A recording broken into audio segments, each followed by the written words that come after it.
DU मांगे तो जामिया मांगे तो अलीगढ़ से तो पीयू से तो पटना बोले तो केरल बोले तो मणिपुर से तो गुजरात से, अरे गुजरात से हम लेकर रहेंगे चाउमीन खाने की तो हाँ कहने की तो ना कहने की, शादी करने की, शादी करने की।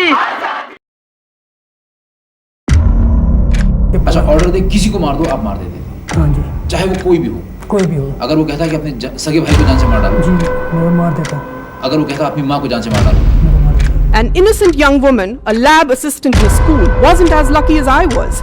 She was abducted, blindfolded, gang raped and cut into two halves on a mechanical saw while still alive. Her name was Girija Tikku.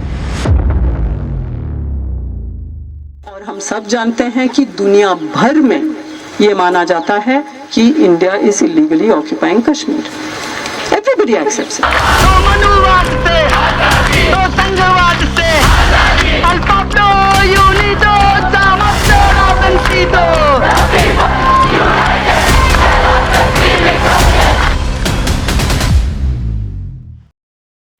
रलीब गलीब छलीब, अब धर्म बदलो, भागो या मर जाओ. How would you feel if a stranger comes to your home and orders you to convert to another religion? Okay, and what happens if he asks you to leave your house? Otherwise, your lives will be taken away by him. What would be your reaction? Confused? Angry? Scared? You can't even predict that situation. You can't even predict that reaction. The same situation, it had occurred with the Kashmiri Pandits in the 1990s. In the year of 1990, all the Kashmiri Muslims gathered pace and the calls were made from the mosques on loudspeakers saying that the Kashmiri Pandits shall leave the Kashmiri Valley because they wanted to live separate from India and Pakistan. But in reality, it's not. According to several reports and scholars, it is said that more than 150,000 of Kashmiri Pandits had left the Kashmir within a span of week between February and March of 1990. So, according to 2011 reports, only 3,000 families are left behind.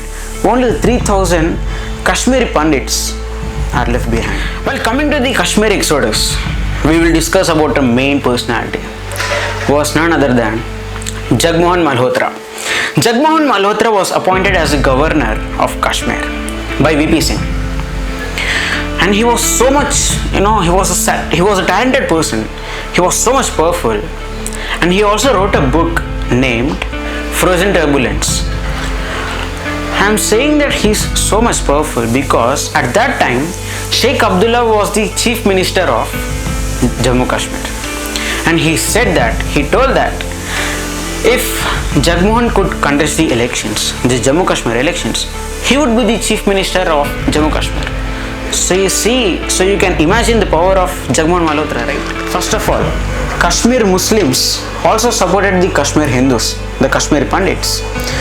But at that time, those who supported the Kashmir Pandits were also killed, right? Because the situation of the Kashmir in the 1990s. And later, there is also a mistake of the Kashmirs who were later influenced by the professors, lecturers and others, and the other political parties, the other Muslim political parties residing in Jammu Kashmir. And all this fear was created by the Kashmiri militants, the first, and the second is Pakistan.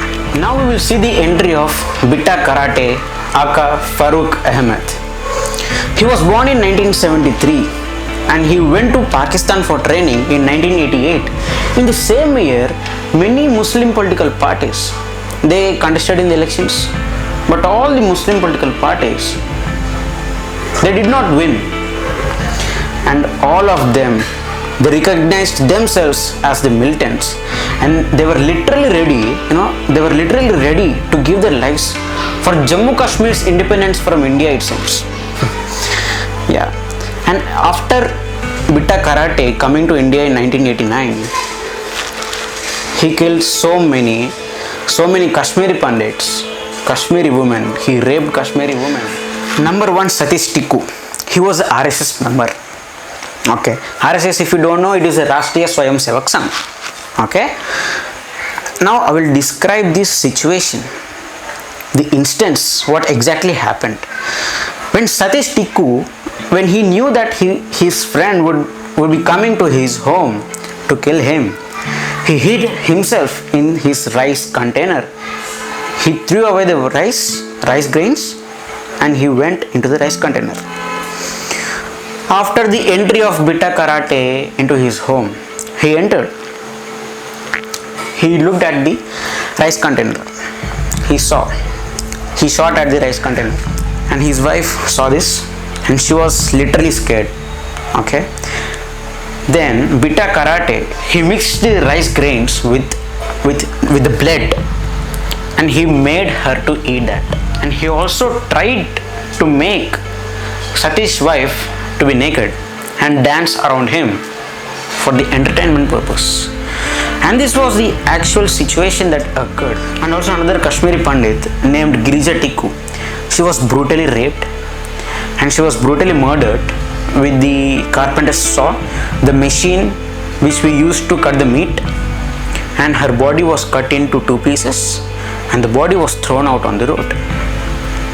And presently this Farooq Ahmed, this Bitta Karate, he is still alive and he is chairman of Jammu and Kashmir Liberation Front. And do you know the leader of this JKLF? Yasin Malik. In June 1990, Yasin Malik and Farooq Ahmed, they had seen the taste, they had seen the masala of Indian Army. Because in June 1990, Indian Army, they had planned and executed an operation known as Operation Rakshak, where they have passed the orders.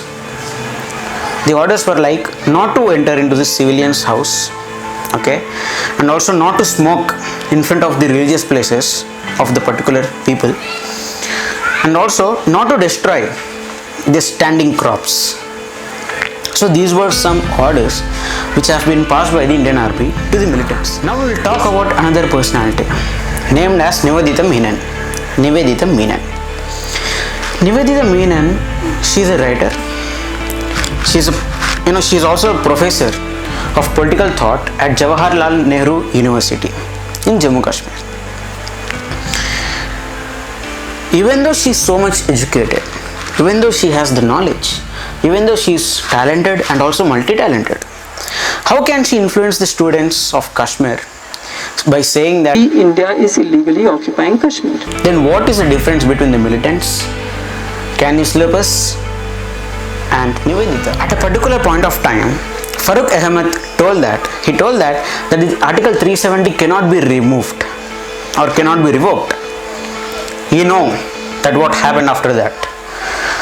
If the Article 370 can be repealed, then why can't the whole Jammu and Kashmir can be the integral part of India? Please think about this. So after listening to this whole history of Kashmir, the brief history of Kashmir, what do you think? Do you think that the Kashmiri Pandits have still the chance to go to Kashmir? Do you still think that? So the minorities in India, if they are undergoing in difficult situations, they are being helped and supported. So meanwhile, exactly the same, the minorities in Kashmir, they are also undergoing in difficult situations. Then why aren't they being helped and supported? Is this justice?